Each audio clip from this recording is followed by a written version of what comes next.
울산의 한 아파트 재개발 현장입니다.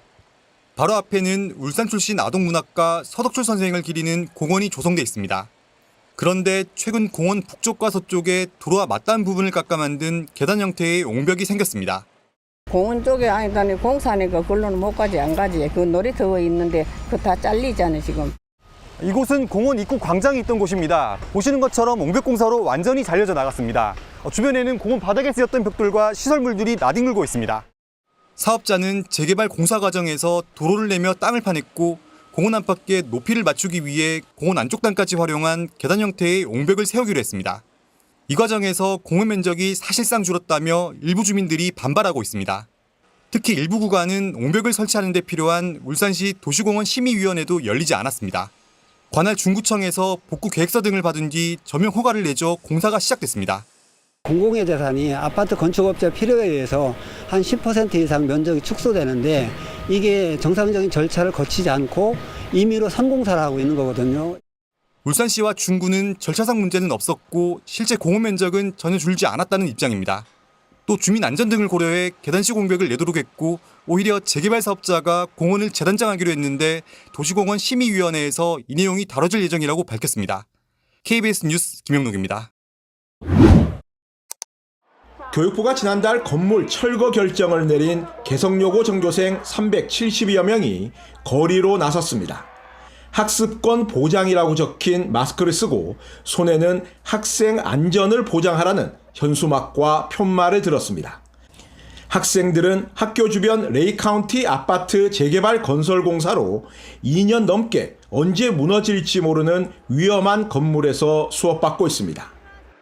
학습권을 보장받지 못하는 것 같아 저희가 저의 의견을 내고자 큰 소리로 항의하게 되었습니다. 학부모들도 안전진단을 하라는 법원 주문도 무시한 채 공사를 강행하는 재개발조합과 시공사 HDC 현대산업개발에 분통을 터뜨립니다. 이게 아이들 안전 말고는 정말 바라는 게 없거든요. 그러는데 해결을 일단 해주실 생각이 없으시고 안전 진단도 해달라고 하면 미루고 학교 주변 공사 중지와 관련한 법원 결정도 오락가락합니다. 지난해 12월 건물 안전을 이유로 학교 주변 공사를 모두 중지하라고 결정한 부산지방법원 제13인사부는 지난 7일에는 일부 구간에 대해서 공사를 재개하라고 결정했습니다. 흑막이 임시시설을 지탱하고 있는 어스앵커 수명이 다해 붕괴 사고가 날 수 있어 옹벽 설치 공사를 해야 한다는 시공사 이의 신청을 법원이 받아들인 것입니다. 법원 결정 석 달이 넘게 안전 진단 조처를 하지 않았던 시공사는 일부 구간 공사를 재개하면서 안전 진단을 하겠다고 밝혔습니다. 조합과 시공사는 중지 결정이 내려진 나머지 공사 구간에 대해서도 법원에 이의 신청을 제기하겠다고 밝혀 학생들 불안과 분노는 더 커질 것으로 보입니다. KBS 뉴스 최재훈입니다. 국가사적 제273호인 복천고본을 비롯해 문화재 14곳이 들어서 있는 부산 동래구의 복산 1 재개발구역. 지난주 부산시 도시계획위원회는 복산 1구역의 재개발 심의를 통과시켰습니다.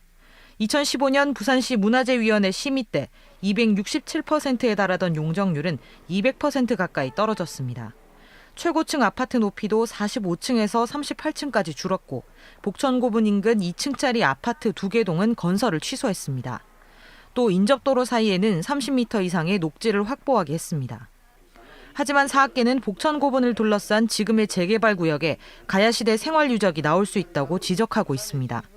공사 과정에서 문화재 훼손이 우려된다는 겁니다. 대개 보면 2, 3세기 유구들이 확인 발굴 조사가 되었어요. 이 아파트 단지가 상당히 넓기 때문에 일부 부분에서는 말하자면 그 생활유적들도 건드릴 가능성이 좀 있다고 생각합니다.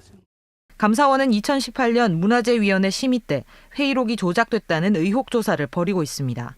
부산시 의회도 회의록 조작 여부를 확인할 수 있게 회의 상황을 담은 녹취를 남겨 최대 30년까지 보존하고 같은 내용의 안건을 상정할 수 있는 횟수를 제한하는 조례안을 지난해 통과시켰습니다.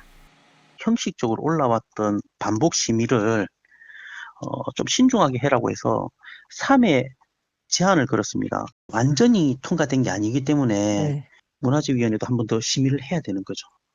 부산시 건축위원회 등 심의도 남아있는 만큼 문화재 보존과 재개발 사업이 공존하기 위한 해법은 여전히 풀어야 할 숙제로 남았습니다.